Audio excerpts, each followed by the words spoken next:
Olá!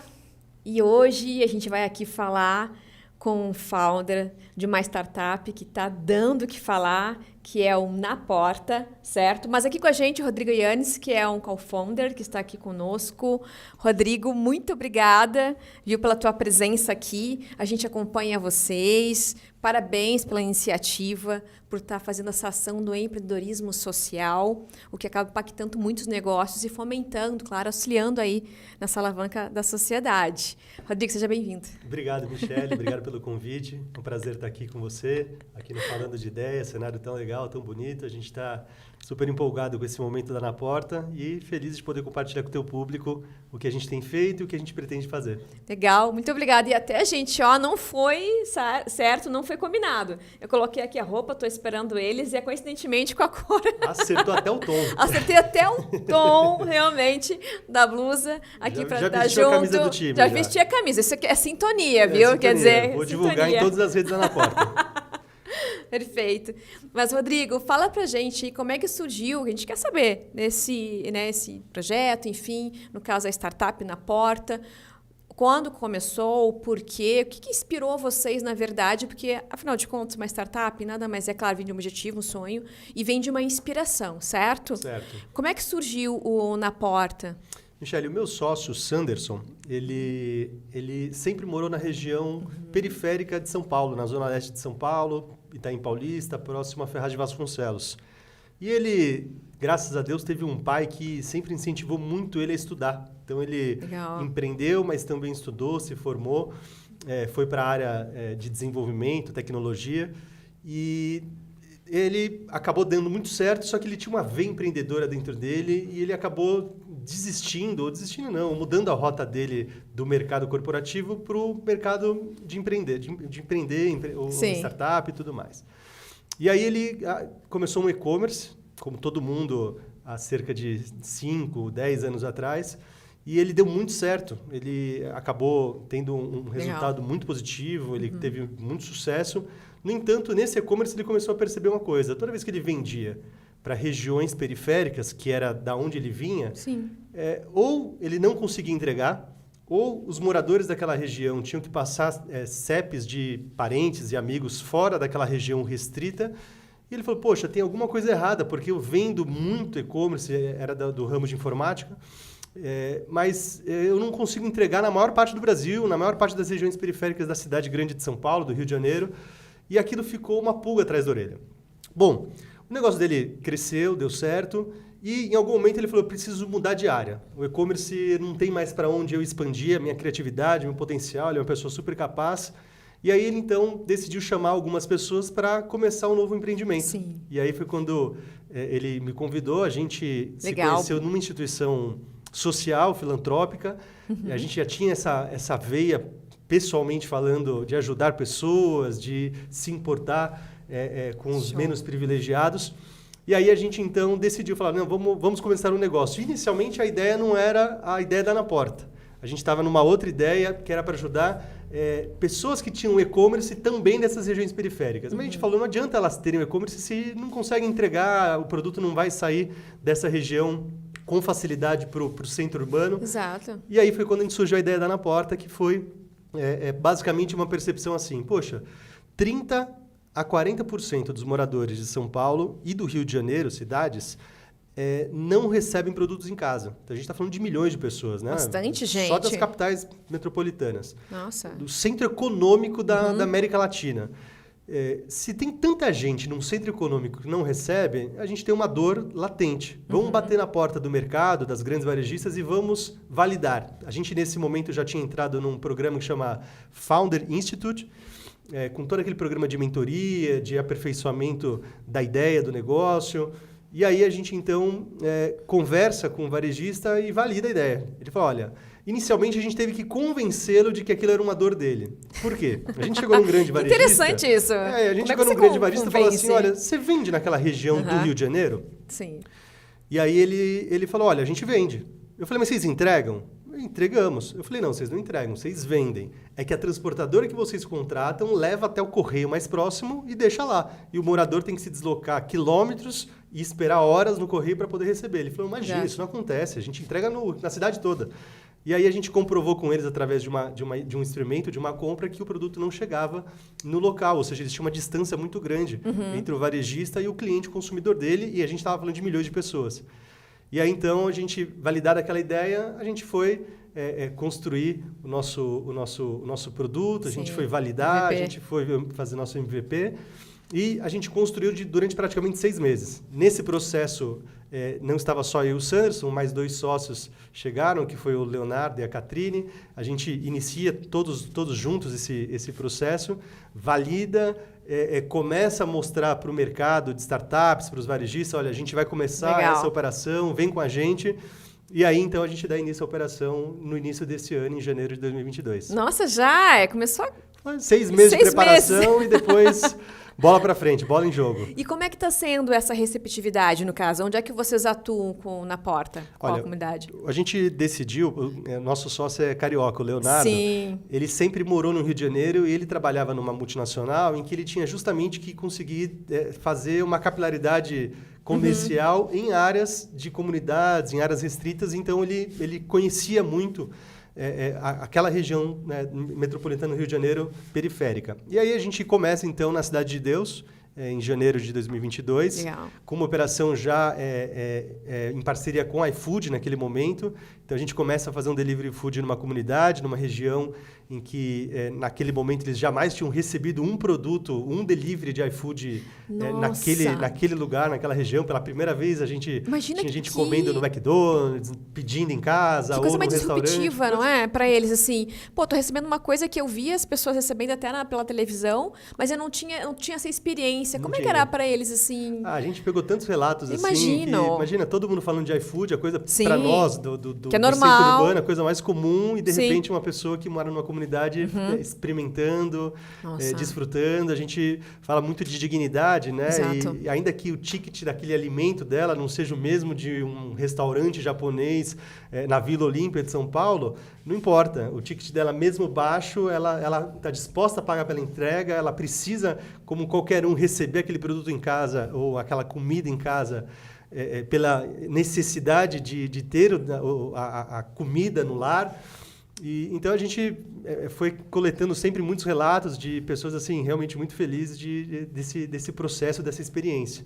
E aí a gente foi fazendo todo esse delivery food até que em março a gente conseguiu iniciar a primeira operação com varejista. Legal. E aí então a gente foi colocando dentro da nossa base, ampliando as bases no Rio de Janeiro, viemos para São Paulo. Então, falando de hoje, assim, fazendo um mapa geral de como a gente está hoje, a gente tem hoje 5 bases logísticas, né? A gente chama de ponto de apoio, Sim. Que é na Cidade de Deus, no Rio de Janeiro, no Rio das Pedras também no Rio de Janeiro, Mangueira, Rio de Janeiro, Rocinha, Legal. Rio de Janeiro.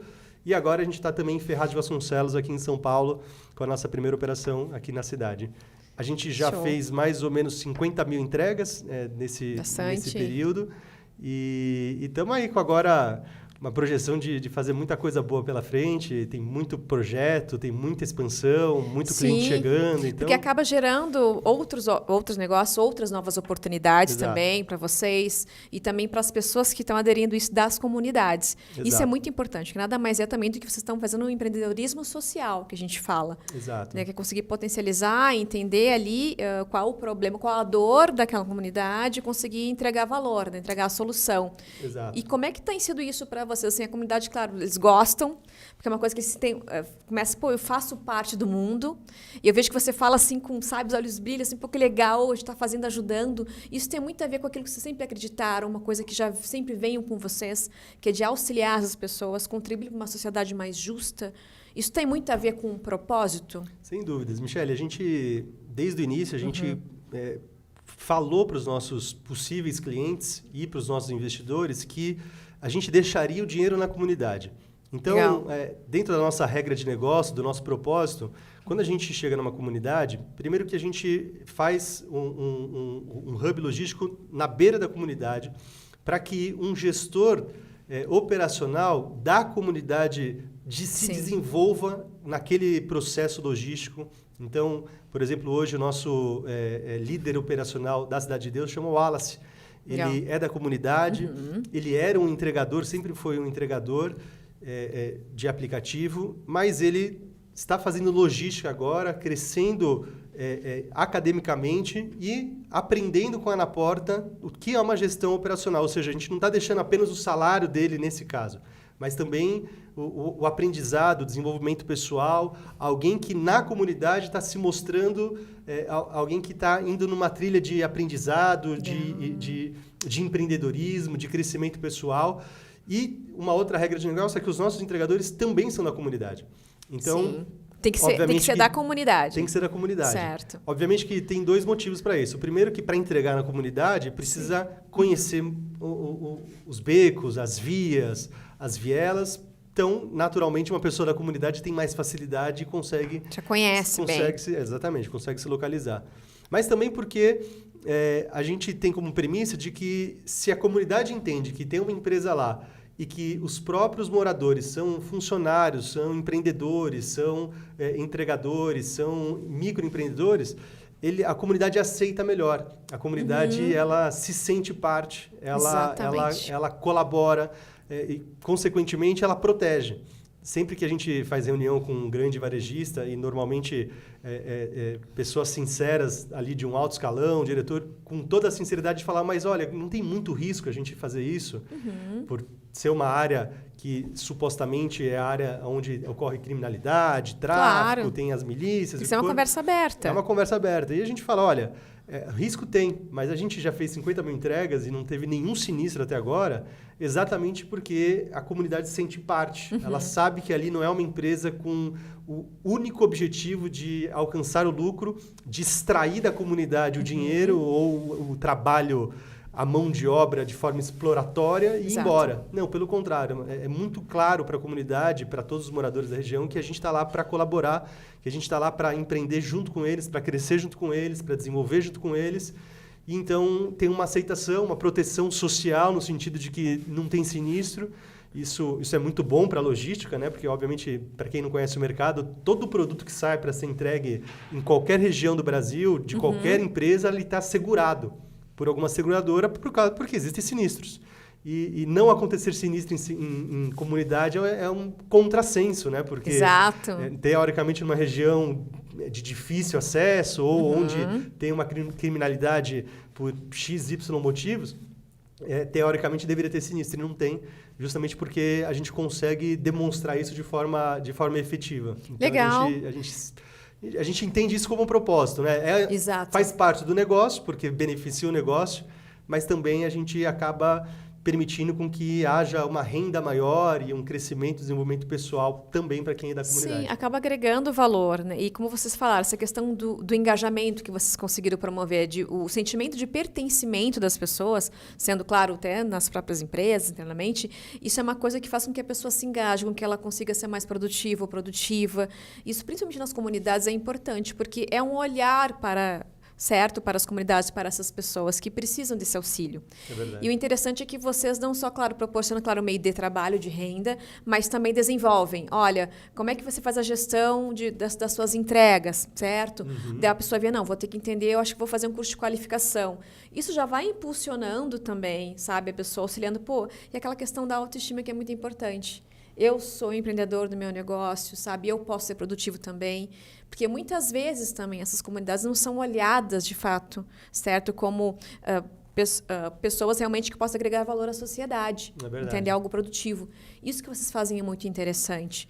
E você acredita que isso é uma tendência que está... Porque eu vejo que tem muitas outras startups também que estão voltando para esse público. Então, acho que pode crescer ainda mais? Eu acho que sim, porque a gente não... A gente, claro, como toda empresa, se preocupa muito com concorrência. A gente sempre... A gente conversa com os nossos concorrentes, a gente conhece bem os nossos concorrentes e a gente sabe que é natural de mercado ter essa concorrência. No entanto, as comunidades... Quando eu falo comunidades, eu não falo só a favela, estou falando também de áreas periféricas. Sim. Né? Às vezes é uma área urbanizada, mas por ser periférica, ela é considerada uma área de risco, ela tem um CEP restrito e ela não recebe produto entregue nessa região. Então, moradores desse tipo de região são aos milhões no Brasil, Exatamente. Em São Paulo. Então, a gente sabe que, por mais que tenha concorrência, tem espaço para todo mundo, para todo tipo de ideia, para todo tipo de projeto. Então, a gente acredita que a gente é só mais um que está levantando a bandeira e falando, olha, gente, existem milhões e milhões de pessoas que moram em regiões de difícil acesso, no entanto, são brasileiros que produzem, que têm capacidade de desenvolvimento, que podem produzir, que podem gerar muito resultado para a sociedade, que têm criatividade, que podem trazer para as áreas mais urbanas e desenvolvidas muitas soluções também. Então, a gente fica muito feliz. Sabe que tem um ponto da logística que a última milha, que é o que a gente faz, a last mile, Sim. ela é normalmente a menos remunerada. E a gente entende, porque tem... imagina uma grande transportadora que tem um centro logístico em Cajamar, em São Paulo, e aí tem um centro de distribuição na cidade que manda para o Rio de Janeiro de avião, que chega lá, a última milha, ela tem ali já um custo menor para que um grande transportador invista.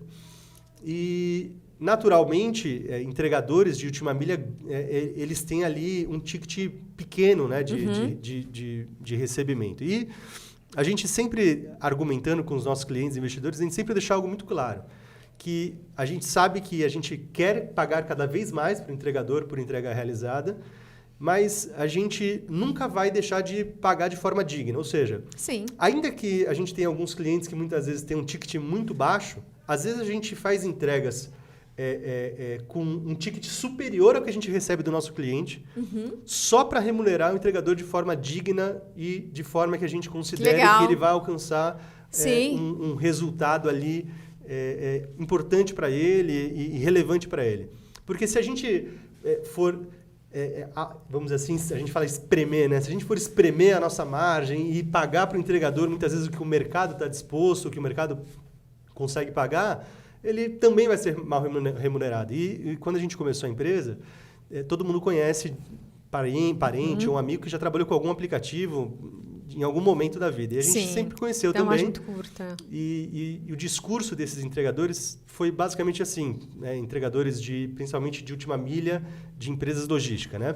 Mais ou menos assim, olha, para eu ganhar os meus R$1.800 no mês, eu preciso trabalhar quase 10 horas por dia, rodar mais de 200 quilômetros por dia de moto, corro risco de vida, fico cansado, gasto muita gasolina, eu sofro um estresse muito grande, não consigo ter mais tempo para me desenvolver em nada.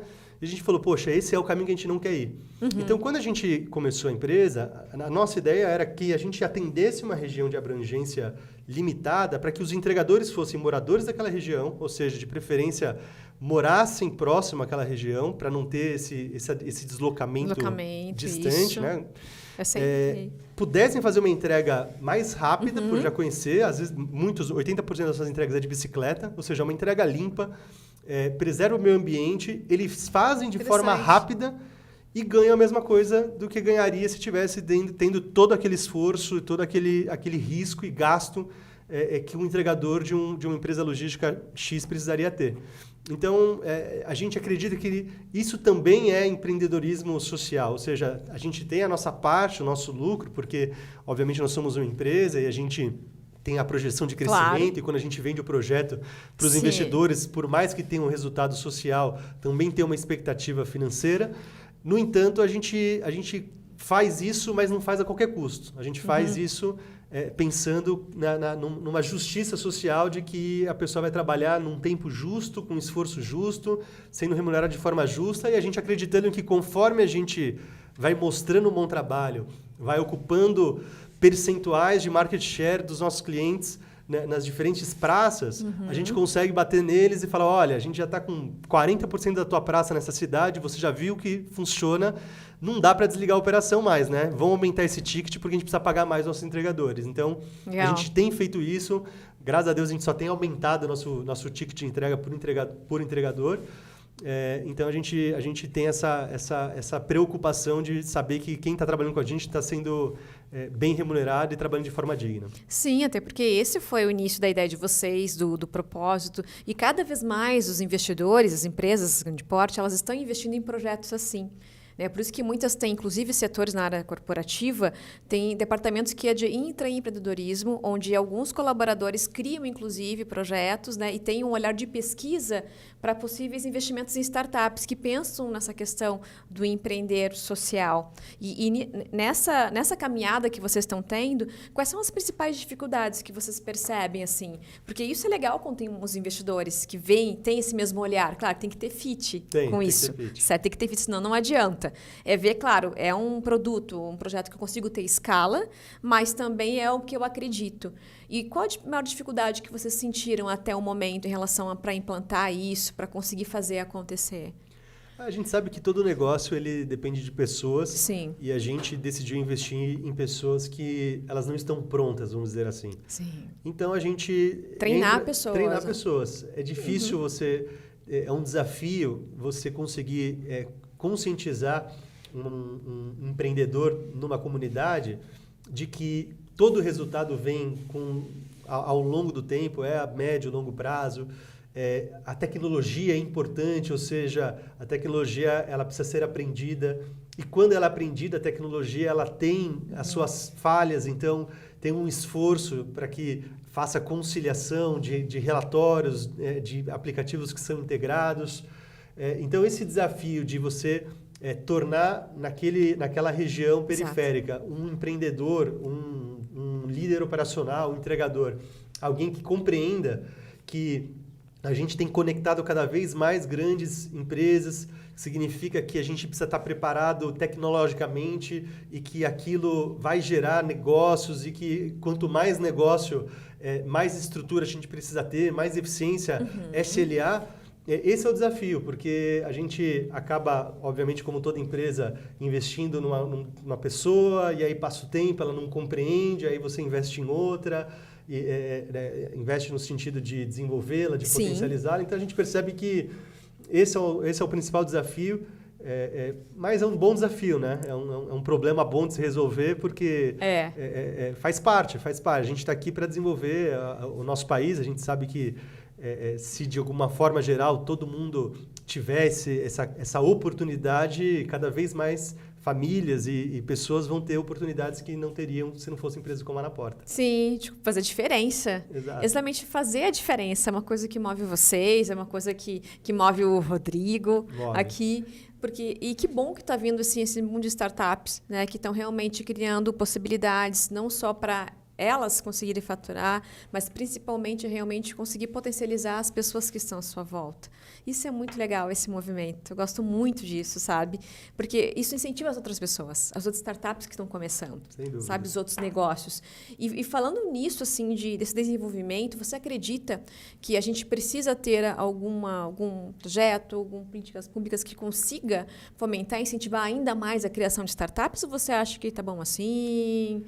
Enfim, o que você acha que precisa mais para conseguir movimentar mais Rodrigos, por exemplo? A gente sabe, Michele, que é um desafio você iniciar um negócio, porque você inicia no escuro, você depende na maior parte das vezes, ou do teu dinheiro investido até que haja um retorno, ou do dinheiro de um investidor. Isso significa assumir riscos no sentido de nenhum empreendedor de startup começa uma startup com um salário que ele teria no mercado de trabalho. Ele tem que se sujeitar a ganhar menos, lógico, acreditar no negócio, faz parte. Então, eu acredito que quanto mais empresas como a Na Porta mostrarem que é possível unir o impacto social com a rentabilidade, escalabilidade, mais pessoas que têm boas ideias, que a gente sabe que tem, vão ter coragem de ousar. Exatamente. Ousar é a palavra. Ousadia. Empreender é ousadia. Ter coragem de dar o passo e falar, olha, se aquela empresa está trabalhando com um mercado de impacto social, que aparentemente é difícil dar dinheiro, ter retorno, e eles conseguiram, acreditaram, receberam investidores, os grandes varejistas e grandes players do mercado acreditaram no projeto e no negócio, então vão acreditar no meu também, não importa qual seja. Então, a gente acredita que a gente faz parte desse encorajamento. Você perguntou de políticas públicas, né? Sem dúvida, a política pública tem um papel fundamental no impacto social, na justiça social. No entanto, eu estou muito convencido, depois de tantos anos, não só com a Na Porta, mas de alguma forma, pessoalmente, estando Sim. dentro das comunidades, ajudando. Entendendo. Eu acho que o poder público não tem como fazer sozinho. É impossível. Impossível. Ele precisa... É preciso o poder público, mas também é necessário o privado no sentido do dinheiro privado, dos grandes investidores, dos donos do dinheiro, vamos dizer assim, e também de empresas como a nossa ou como ONGs que têm projetos com resultados, com KPIs, que possam ser mensurados, que tenham um desenvolvimento, uma construção. Então, eu acho que é a força do dinheiro, a força pública e a força de empreendedores e ONGs, né? Porque tem muitas ONGs, como a gente tem uma parceria com a Gerando Falcões. Legal. Que é uma das ONGs bem conhecidas nesse mercado, né? Sim. Do terceiro setor. E a gente está junto com eles lá em Ferraz de Vasconcelos, inclusive, até uma boa notícia, já vou te dar aqui. Mais um spoiler, Mais ó, um gente, spoiler. para falar. A gente está com eles lá desde agosto, em Que Ferraz de legal. Vasconcelos. A gente começou nossa base logística Show. lá com a Gerando Falcões. E tinha um projeto que a gente iniciou lá, que é um projeto em parceria com a Google, com a Na Porta, com a Gerando Falcões, que era de criar CEPs virtuais ou CEPs digitais para moradores de comunidade que hoje não tem nem rua. Não tem nem rua. Então, a gente, através de uma tecnologia, a gente mapeou toda uma comunidade da Favela dos Sonhos. A gente Que legal, assim. Agora a gente vai partir daqui a um tempo já para o emplacamento, ou seja, elas vão ter identificadas um endereço digital em que elas vão poder usar esse endereço digital, e aí a gente já tem conversas bem avançadas com empresas privadas e públicas para que elas possam contratar serviços. Então, por exemplo, hoje uma pessoa que não tem CEP não pode ter uma conta num grande banco, num banco de varejo, num Bradesco e tal. Mas a gente já tem um grande banco com a gente falando, olha, se o CEP digital tiver lá a placa, se for esse modelo de segurança de dados que é do Google e tudo mais, a gente vai considerar como um endereço para a pessoa poder ter a conta bancária. Então, não só banco, mas também empresas de telecomunicações, de internet. Já conversamos com secretarias públicas. Sim. Que vão fornecer serviços por causa do CEP, ou seja, a gente está colocando literalmente aquelas pessoas no mundo. Olha, agora vocês têm um lugar... ainda que não seja um CEP reconhecido publicamente, né, pelo poder público, mas um CEP que digitalmente ele vai estar protegido, ele é seguro, ele é comprovadamente, tem toda aquela parte de tecnologia, né? É único, é como se fosse a tua digital, ninguém mais tem no mundo todo, e você vai poder ter acesso a produtos que você não tinha, a serviços que você não tinha antes, e inclusive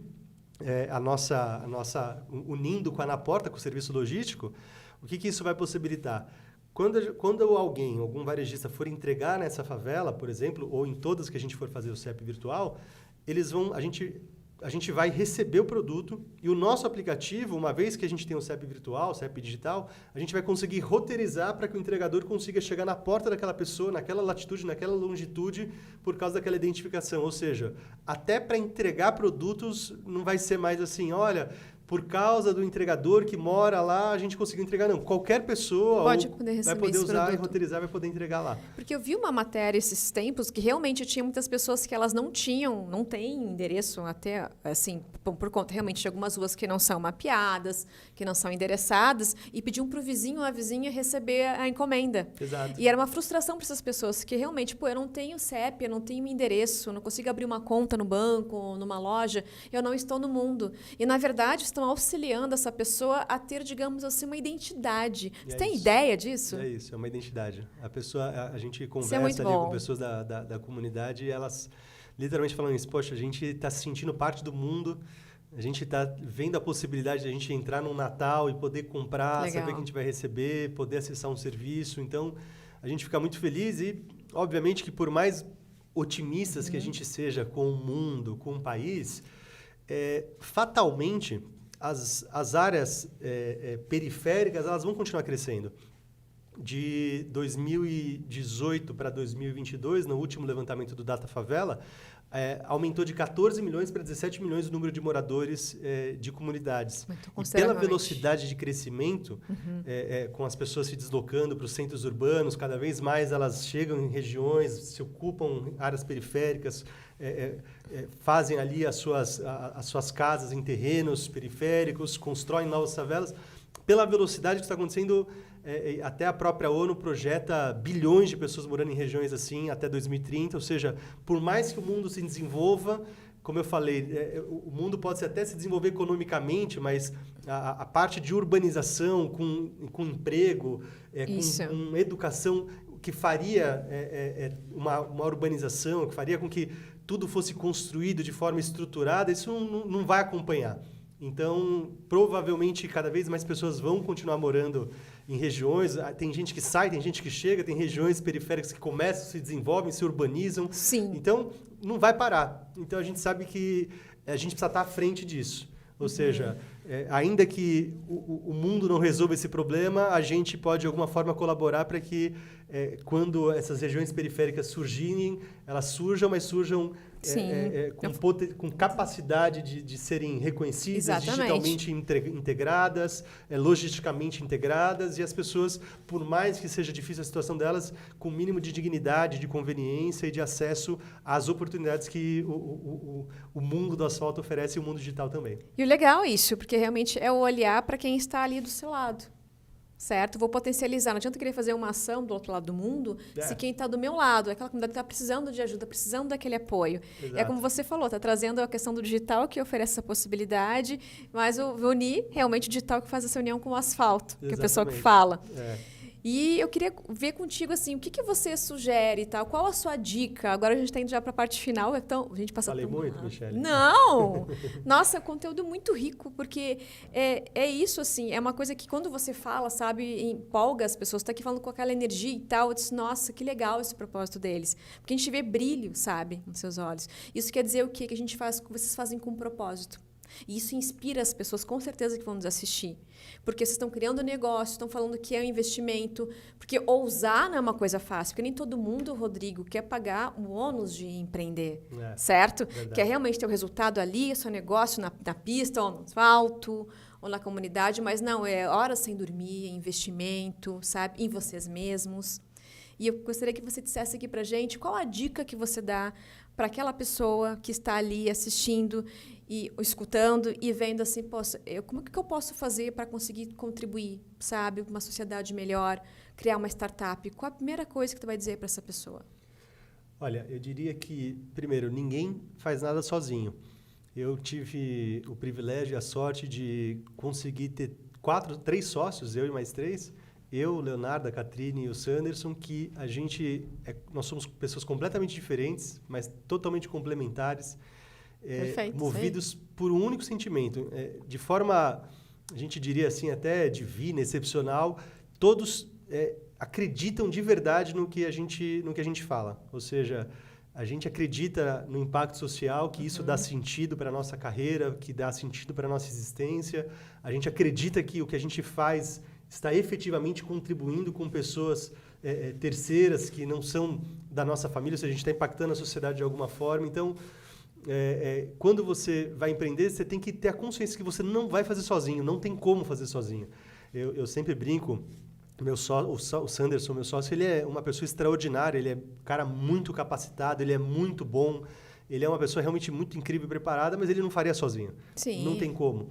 Então, acho que o grande desafio para você empreender é acho que o grande medo está em você escolher fazer sozinho. Tem aquele ditado, acho que é meio popular, né? Que quando você faz sozinho, você vai mais rápido, mas quando você faz em grupo, você vai mais longe. Você vai mais longe, isso. Eu acho que, por mais clichê que seja, ele é uma verdade no mundo da startup, no mundo do impacto social, Sim.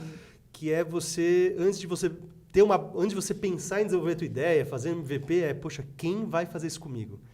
Porque é engraçado que as pessoas, elas às vezes, ela não está no teu ciclo social. Eu não conhecia o Leonardo, a gente não conhecia a Catrine, não tinha quase nenhum vínculo, mas foi uma conversa, uma percepção, poxa, parece que vamos namorar. essa oportunidade, essa relação, e a gente descobriu 4 pessoas que a gente fala assim, poxa, é amizade para a vida toda, e eu acho que isso contribui no dia a dia, porque no dia a dia, apesar da gente ter tido até agora, acho que 80% das notícias positivas, as 20% negativas, elas são quase de derrubar. Né? Porque normalmente uma notícia negativa ela é para acabar com o negócio, né? Basicamente, para entender o que é uma notícia negativa numa startup você tem 2 clientes, perde um, você quase perdeu 50% dos negócios.